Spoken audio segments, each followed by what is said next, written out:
waxaan idinkaga mahad celinayaa inaad saaka 8 barkii bilowdeen shaqo hadda aanan garanayn saacadu meeqa ay tahay 10 oo weli aad haysaan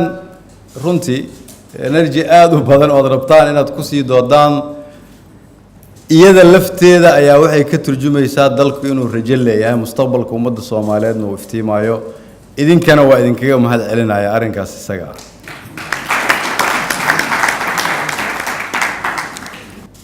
saacada dheer 2 maalmood oo dood ah oo qalbiyada aan isu furnay oo aan ka wada hadalnay xagee baan joognaa maxaan qabanay maxaan noo qabsoomay maxaan naga qaldamay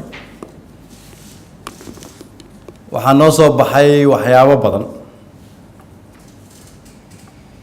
oo ay ka mid tahay haddii aan rabno inaan dalka dib u dhisno dunida la tartanno kobcino dhaqaalaha ka shaqeyno siyaasadda loo dhan yahay gaarna meesha aan rabno adduunyadu si ay dib noogu aaminto aan noqono Soomaaliyada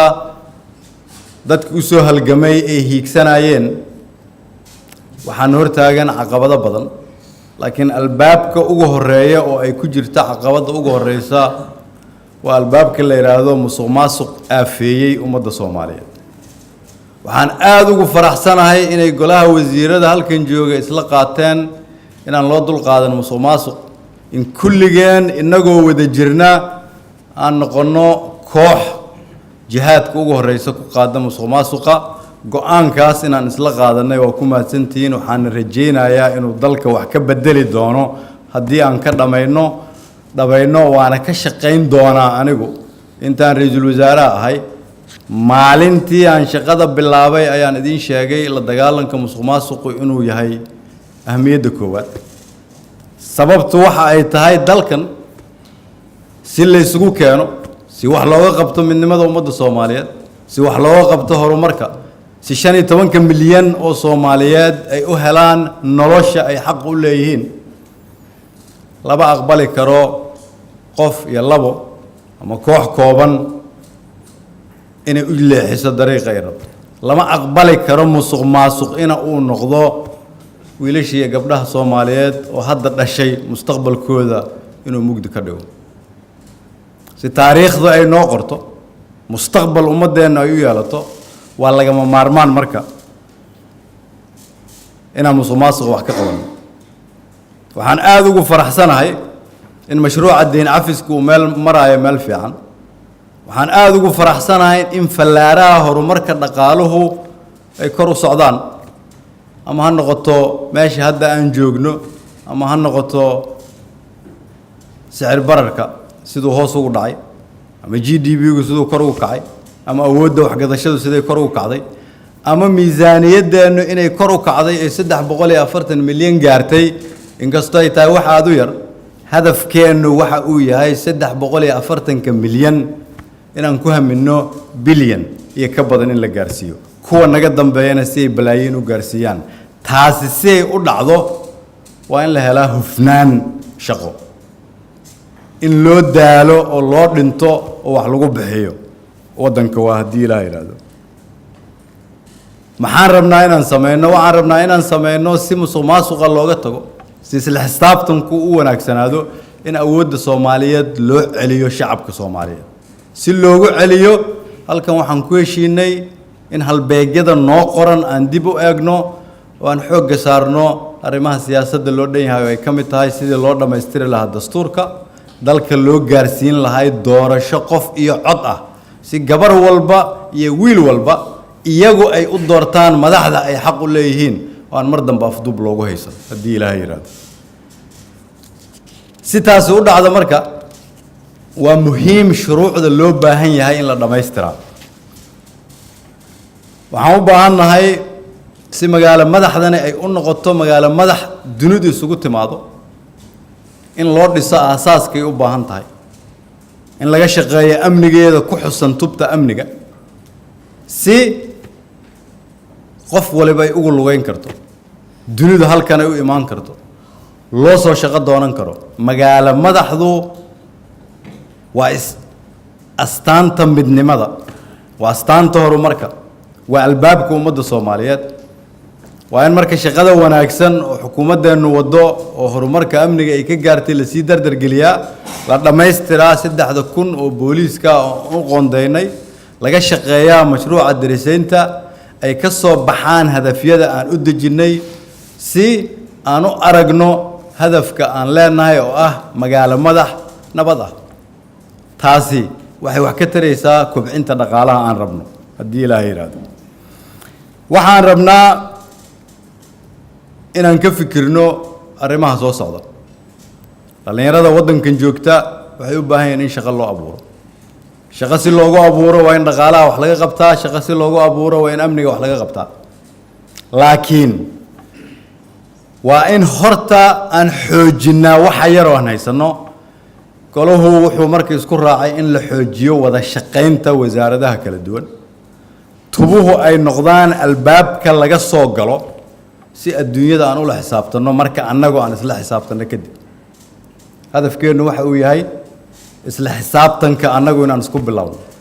معناه هذا وحي تاي وإن أنا قال لي ولا حسابته ما إن شقدي ده كصبحه وزيركو وإنه شقالي سكول حسابته ما إن شقده ده كصبحان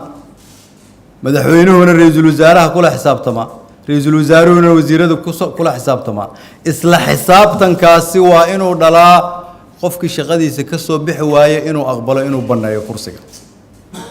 هدي أنا نسيدا سيالي كرين وحن قيامة إنه ومد الصوماليات وحي غيب كتام صومال صغار ودن والباء وأدركتين وخرمر جاري وحو بدلي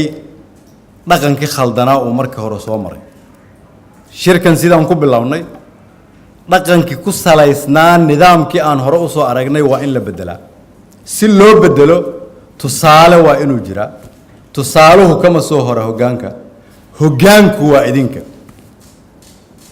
هذه مركا أد لجين يسين وإن أد أردان داور ديسين وإن أد حوج أردان هذه غفنا جميلة ودالة وإن كعنت لقى قبطة لكن لكن كان وإنه كسر الإسنان إنه يهاي لغن رون ليسو شر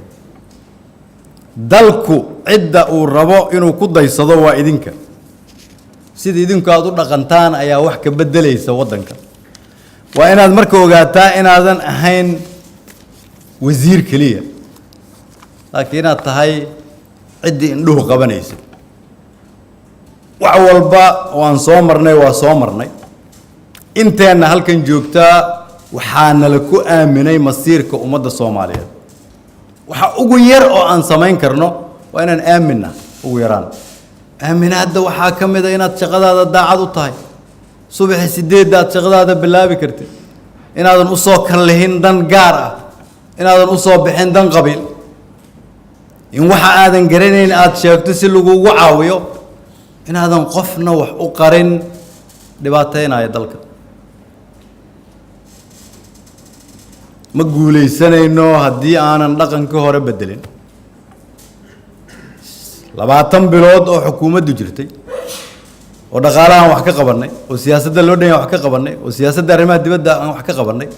وأمني وحكي قبرني ووضع الشقين تدحدنا وحكي قبرني ومدحوينا رئيس الوزراء ويوضع الشقيان سيده ورسي كدوان معناه هذا وحا أي تهاي وحان لنا هاي أساس لامي قاسي وإنه نوعاويا إنه نكورد كرنو إنه نقنعنا ما هلاكين ما قنع إنه أنت بقول كيف تسديت إن اللي يرى إنه باقي مدة ما قنع إنه أنت أمد الصوماليات دقاله هذا سيد وياه ما قنع إن أنت الدنيا ده إنه صفيرين لسيد إنه صفيرس وزير ماهد أمد الصوماليات أيها فرصة كسيسة تدك الصوماليات ومعلوم والبدن داودا كما عقل بدننا كما علم بدننا كما عقل بدنين أنا جاي مدحوين فرماجة دتك الصوماليات كلية فرصة يانا لسي تبري واهل كذا قف ولا بوا إنه جليا حوج وجلين كرو كجليا دا عد نمد وكجلين كرو كصومر ما يصير فرصة المركلة تاريخ ذا أمد الصوماليات وحي مريسا مال أمد الصوماليات هم يجود أو كركعي إفتين أولي هاي خطرت هذا واحد تاي كل لجو آمري فرصة داس هدي فرصة داس وقف فايدين ويان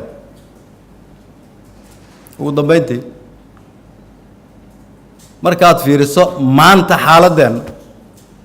siyaasiyiinta Soomaaliyeed heshiis ma aha oo ganacsatadu heshiis ma aha oo dumarku heshiis ma aha oo dhalinyaradu heshiis ma aha macnaheedu waxa ay tahay dalku dib u heshiisiin u baahan yahay laakiin waxaan rabaa inaan idin tusiyo dib u heshiisiintu u baahan yahay bulsho walba waxa isku haya wax dadka jooga Mareykanka oo shacabka Mareykanka ahi waxay u qaybsan yihiin dimuqraadiga iyo Republicans waxay kala raacsan yihiin siyaasiyiin kuwa jooga Ingiriiskana sidaas oo kale kuweenu waxay ku midaysan yihiin inay helaan dawlad cadaalad ah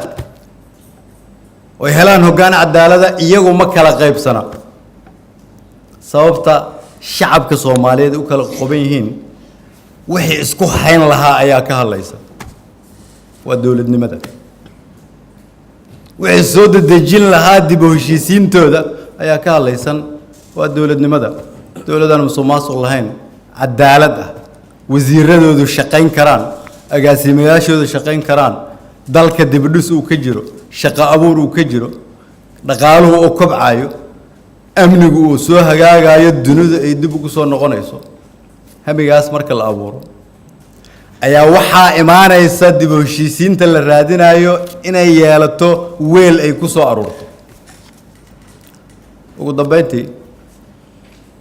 dalkani meesha uu ku yaalo waa meesha dunida ugu wanaagsan dadkiisu waa dadka dunida ugu nasiibka badan adduunyada sidaan marka hore idin sheegay adduunyada khayraadka yaala iyo dadka jooga waxa badan dadka jooga khayraadka aan dhigay raalaada adduunyada khayraadka iyo dadka badan oo khayraadka yar waxa lagu dagaalamayaa khayraadkaas si qof aad ugu dhargo waa inuu qof gaajooda si qof nolol aad u wanaagsan u helaa waa in qof noloshiisa ay wax si ka yihiin waxa lagu tartamayaa marka nolol noocee ah ayaan rabnaa dadkeena inaan gelino waa inay dunida la tartamaan si ula tartamaan waa inay haystaan waxbarasho ay dunida kula tartami karaan caruurteena mustaqbalka waan la soo saari karo bulsho caafimaad qabta oo shaqayn karta si aan u sameeyno waa in khayraadkeena aan ka faa'iideysanaa haddii aan ka faa'iideysan weyno wala kala ka faa'iideysanaysa waa laba jid marka inaan qorno taariikh cusub oo ka duwan tii hore oo ummadda Soomaaliyeed annagu u bilaawno hadda inaan dhabar adeegno inaan jidka hore ku socono taariikh cusub qormi mayso haddii qabiilkaadu markay guriga kuugu yimaadaan ay ku cabsiyaan ay dhaqankaada bedelaan taariikh cusub qormi mayso haddii halka shay oo ilaahay ummadda siiyay oo ugu wanaagsan aadan xajisan karin kaasoo ah inaad naftaada iyo maskaxdaada xor aad u tahay adigu haddaad qabiil ka amar qaadatid ama koox amar ka qaadatid waxaad iska bixisay ilaahay xorriyaddii uu ku siiyey maskaxdii uu ku siiyey maskax xor ah caafimaad qabta Soomaaliyeysan ka fikiraysa 50 sano soo socda ayaan rabnaa inaan noqono haddii Ilaahay yiraahdo waa maasantiin Allah idin barakeeyo